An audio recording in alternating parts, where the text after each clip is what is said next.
Okay, so as we finished up the last video, we were saying that you add 1 to a function, you add a number to a function. This is, we just talked about this with graphing the square root and the cube root. You add something, you subtract something to a function, it goes up, it goes down. This is like standard operating procedure for learning to graph new things. Is we're going to add something or subtract something after the fact, after we have done the function part of it, the basic function, add or subtract something, move it up or down, right? No big deal. So here we go, adding something on the outside, move it up or down. If I subtracted 5, it would move down 5. Add 17, moves up 17.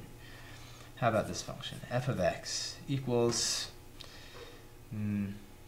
well, let's try 3 times 2 to the x. Okay, just think about it for a second. Use your instincts. We just did this graphing square roots and cube roots. What would this 3 do? I'm going to take these numbers. Every time I put in a number, I'm going to get whatever I get for the normal function. This is the basic 2 to the x function.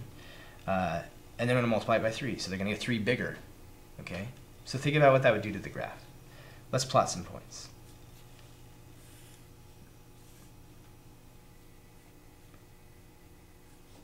Okay, let's put in some x's. 0, 1, 2, let's stop there. Let's go -1 and -2. Okay, what's it going to do? Is it going to shift it up? Is it going to make it explode? Well, let's find out. So 2 to the 0, 2 to the 0, anything to the 0, 1. 3 times 1, 3. Okay, 2 to the 1. 2 to the 1 is 2 times 3, that's 6. 2 to the 2, that's 4. 2 squared is 4 times 3 is 12. Almost forgot there for a second. 2 to the -1, 2 to the -1, you can remind ourselves we had done that work. 2 to the -1 is 1/2. Okay, 1/2, that's what that is. Times 3, so that's 3 halves. Okay, 2 to the -2, that's 1 over 2 squared, that's 1 over 4. 3 times 1/4, right? This would be 1/4. That's 3/4. Let's see what this graph looks like. Okay, at 0, our first example, the basic one, was at 1, but now it's at 3. Not 1, but 3. Okay. Then at 1, we used to be at 2. Now we're at 6. So 3, 4, 5, 6. Okay. Now at 2, we're at 12. I mean, that's... You could go all the way up here, and this isn't quite right. It would be way up here somewhere. But it's close.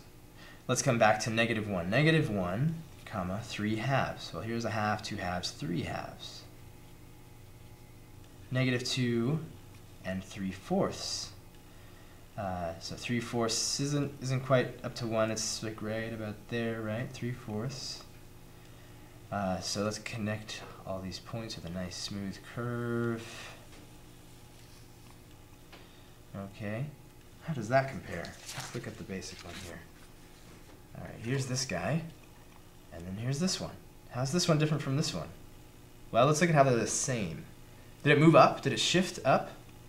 Did I grab it and move it like this? No, I didn't do that.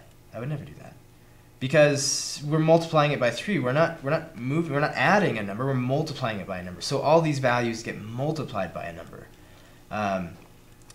Think about all these values way, way, way out here that we talked about how getting very, very, very, very small. If I could take this very, very, very, very small number and multiply it by 3, well, it's still going to be very, very, very small, very close to 0. Okay? So it still approaches 0. That really hasn't changed. It might not get there as quickly as this one did, because this one is closer to the x-axis to start with, but it gets there. It approaches 0 still. It doesn't approach 1, it doesn't approach -1, none of that changed. Okay? So this is that thing that happens when you multiply the function by a scalar or a number. It just stretches it out vertically. That's what happens. Okay? So we multiplied it by 3, we stretched it out by a factor of 3. Okay? So this was a stretch. What if we multiply it by 1/2? Okay, so we're going to multiply all these things by 1/2, it's going to be half as tall. This is 3 times as tall. If you multiply 1/2, it's going to be 1/2 as tall. Quickly it would look, let me use a different color, it would be, half as tall. So like here and here, and maybe way down here, and even smaller, so it still has the same kind of a shape, but it's shorter. It's much shorter than this guy, and it's going to be shorter than our original function.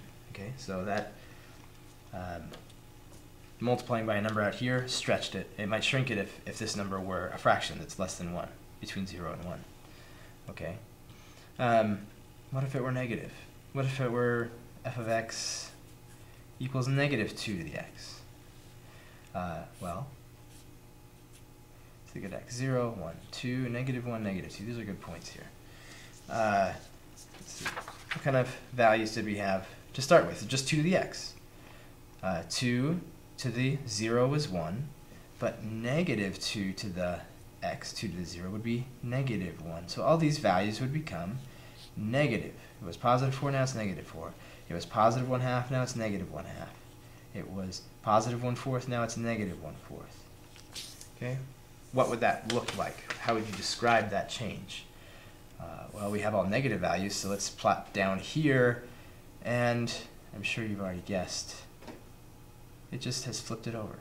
So this is out negative 1, and negative 1/2, negative 2, and negative 1/4. Positive 2 and negative 4, so there's 2, 3, 4. Okay.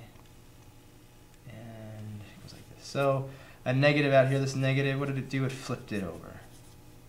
Flipped it over what? In this case, it flipped it over the x-axis, but remember, in general, it's going to flip over its horizontal asymptote. Okay. We'll look at more complicated examples later. Here's the last general example.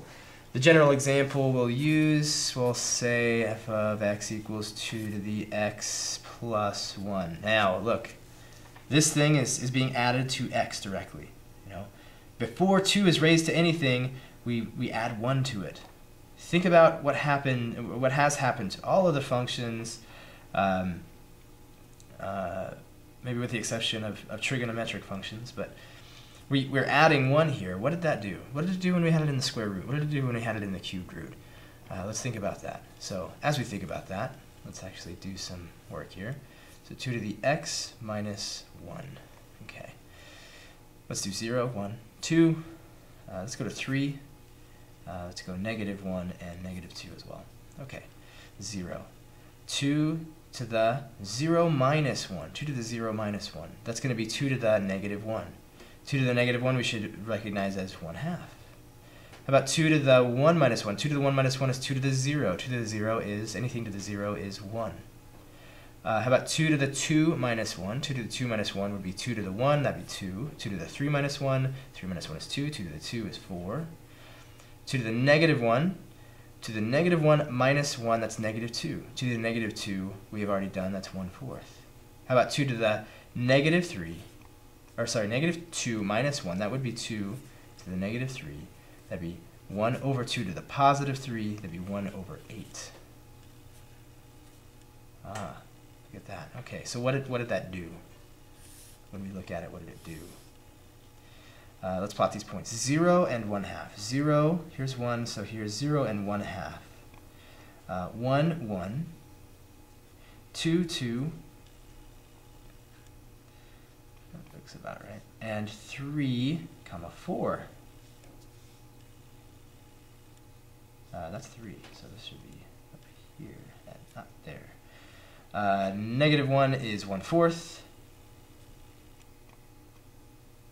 And negative 2 is, whoa, way small, smaller than any value we've plotted yet.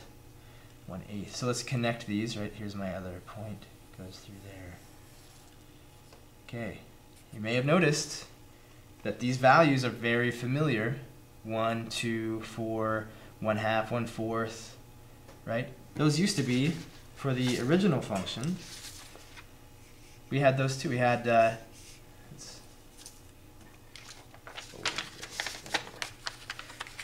we had those 1, 2, 4, 1/2, 1/4, right? But 1 used to be at 0, now it's at 1. And 2 used to be at 1, now it's at 2. So let's look at the picture and see what does that look like. See, 1 used to be here, and, or so, 1 used to be here, and now it's over here. Let's see. Let's see what I've done.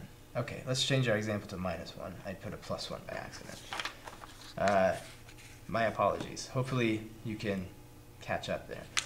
So I originally had put x + 1, but all of our calculations were on x - 1, so we might as well just change the first example, or the first thing to x - 1. Okay, so what happened? We subtracted 1 from x before we raised 2 to that power.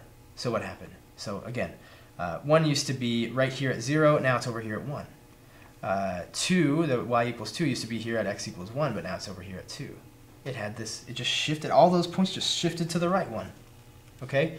And again, that's the standard thing. We subtract something from x directly, right away, before anything else happens with x, and it shifts not to the left. You would think to the left because it's -1, but it's actually to the right. Okay? So that's, remember, when it's with the x, it's kind of counterintuitive. You're doing something to the x. Makes sense that it would be a horizontal shift, since adding something to the outside, when we added 1 in that first example, shifted it up. You would think maybe this should shift it to the left one, but actually shifts it to the right one. Okay, so this guy was a shift to the right. Okay, so let's sum this up real quick. So here's all the things that we can do to this particular function, 2 to the x. Okay, I like to use this example. We can multiply it by something. So let's call that number a. We can multiply this thing by a. We could also subtract something from up here, -h. We could also add k. Okay, so what can we conclude from all this? Well, what do these things do? If a is a big number, bigger than 1, let's say, if it's 3/2, if it's 3, if it's 17, that causes a vertical stretch. Okay, if a greater than 1. If a is less than 1, if it's between 1 and 0, actually. So if it's between 1 and 0, this fraction between 0 and 1, then it's going to be a vertical shrink. All right, and if a is less than 0, if it's a negative thrown in there, okay, so kind of think of the negative as its own thing, and then the actual number of a as its own thing. So the negative, maybe we'll say if negative, then we flip it over the asymptote. Okay. What did this guy do? Well, this was a horizontal shift. For subtracting something, move it to the right. Add something, move it to the left. And finally, this guy was a vertical shift.